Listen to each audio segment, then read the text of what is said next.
தண்ணி எடுத்துக்கங்க.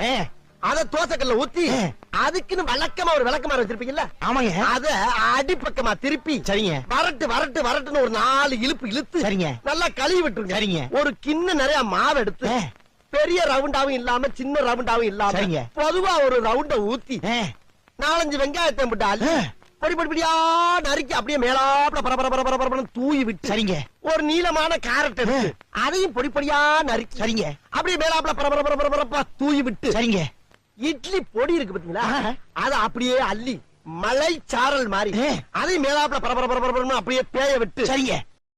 ஒரு 16 கரண்டி நெய் எடுத்து சரிங்க. அதுல 6 கரண்டி நெய்ய உள் சைடு அப்படியே லேசா விளாவி விட்டு சரிங்க. 10 கரண்டி நெய்ய தோசைக்கு வெளி சைடு அப்படியே மேல ஆப்பிள விளாவி விட்டு சரிங்க. சொத்துனாப்ல அப்படி ஒரு பருத்து இப்படி ஒரு பருத்து அப்படியே ரெட்டி கலர்ல முருக முருக முருக விட்டு கம கம கமன்னு ஒரு ஊத்தப்பத்தை எடுத்து